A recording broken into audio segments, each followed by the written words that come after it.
The invisible war. Most people wage the battles of their lives without ever realizing they are in one. They react, they rush, they chase, they panic. And when it's all over, they tell themselves, "I did my best." But in truth, they never had a plan. They fought emotionally, not strategically. They let their impulses swing the sword instead of their mind. That is why so many end up exhausted, defeated, or lost. Because life, my friend, is not just a battle of strength, it is a battle of perspective. A warrior without strategy is just a brute, and a strategist without courage is just a philosopher. To win in the chaos of modern life, you must be both. Think about it. Every day, you make hundreds of small decisions. What to say, when to speak, what to chase, and what to let go. Each of these decisions is a move on the board of your life. And yet, most people play blind. They let their moods dictate their direction. But here is the truth. The one who stays calm when everyone else is panicking, the one who pauses to see the full picture before striking, that person doesn't just survive, they win. In this journey, we are going to explore how to combine the mind of a strategist with the heart of a warrior. You will learn to stop fearing the fight and start mastering the battlefield within. The cost of reactivity. Let's begin by identifying the enemy. The enemy isn't the person yelling at you or the traffic jam making you late.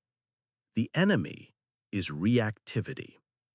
There is a quiet moment right before every explosion, a single breath before the damage is done. Most people miss it. They only wake up when words have been said that cannot be taken back. Reactivity is expensive. It costs you trust, it costs you your reputation, and most importantly, it costs you your peace. Imagine a man who works hard for 10 years to build his career. But in a heated meeting, he feels disrespected. His heart spikes, his pride screams. In 10 seconds of emotional blindness, he snaps at his boss. 10 years of building, destroyed in 10 seconds of reacting. That is the tax we pay for not mastering our emotions. You must understand a golden rule. Reaction is a reflex. Response is a choice. When you react, you serve your emotions. When you respond, your emotions serve you. The strategist knows that the calmest person in the room holds the power. The ancient brain. Why is this so hard? Because your brain was built for survival, not for the boardroom. It was designed for tigers, not text messages. When you feel rejected or criticized, your ancient brain, the amygdala, treats it like a physical threat. It hijacks your system. Logic shuts down. Adrenaline takes over. You are wired to react first and think later. But in the modern world, this survival mechanism is exactly what destroys your success.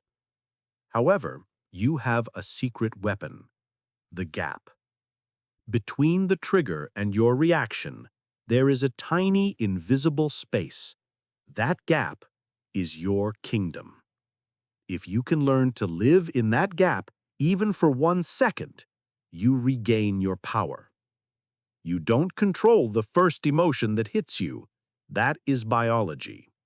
But you always control the second emotion. That is strategy.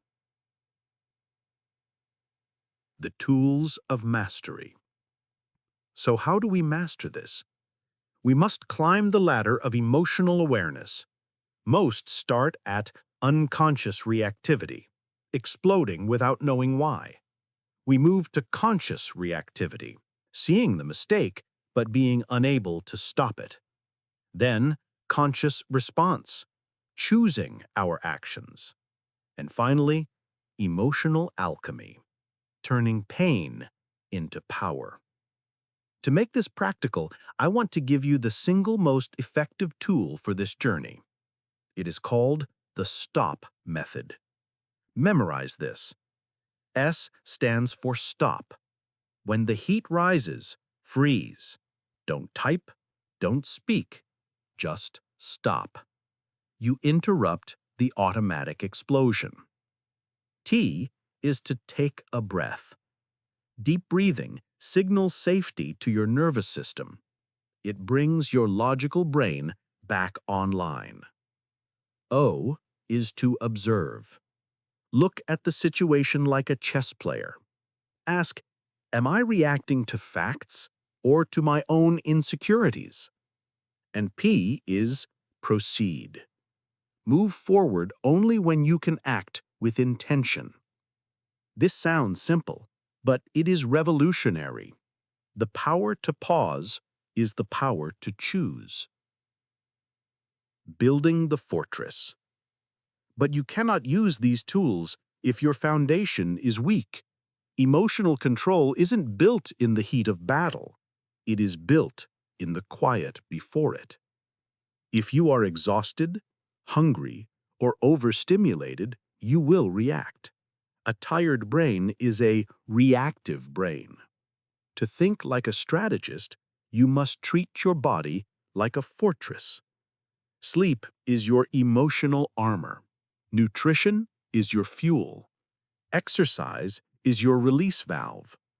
You are physically rewiring your brain. This is called neuroplasticity.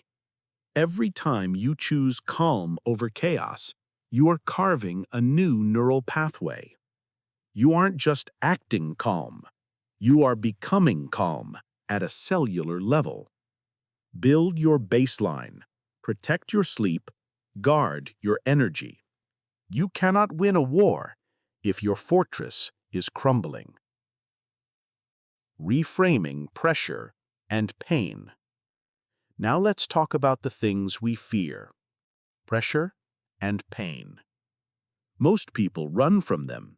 The strategist runs toward them. Pressure is not the enemy. It is the arena. It is where your training is tested.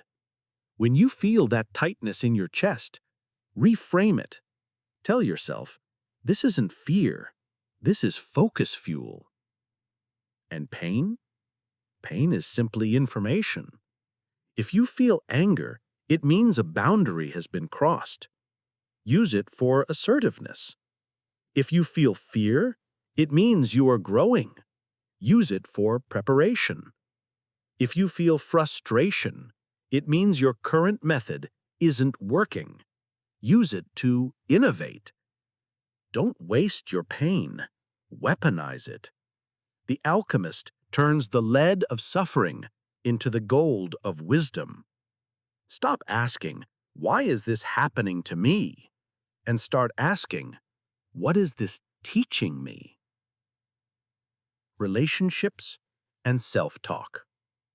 This mastery must extend to how you deal with others and how you deal with yourself. In relationships, stop listening to reply.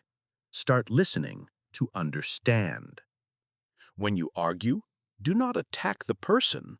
Attack the problem. Replace blame with vulnerability.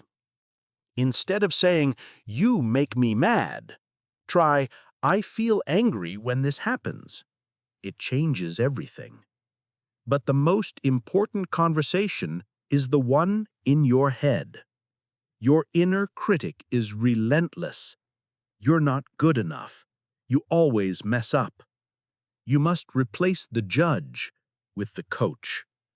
A judge condemns, but a coach focuses on improvement. Instead of, "I failed," say, "I am learning." Your subconscious mind listens to everything you say. If you speak defeat, you will live defeat. Speak power, and you will build it. leading through chaos.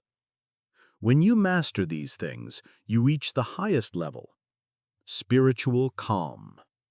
You realize that you can't control the storm, but you can become the eye of the storm.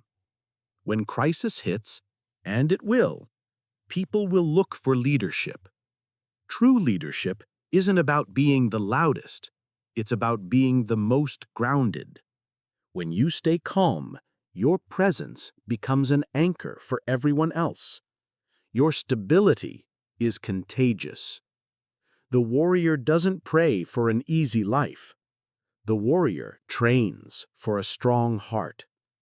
You stop trying to control the waves, and you learn to surf them. The 30-day plan and conclusion. The 30-day plan and conclusion. So, how do we make this permanent? Here is your plan for the next 30 days. Week 1 is awareness. Just use the S.T.O.P method. Journal your triggers. Don't judge them, just see them. Week 2 is reframing. When things go wrong, rewrite the story. Find the lesson immediately. Week 3 is physiology. Train your body. Cold showers, deep sleep, hard exercise. Toughen the vessel that holds your mind. Week 4 is action. Do one courageous thing every day.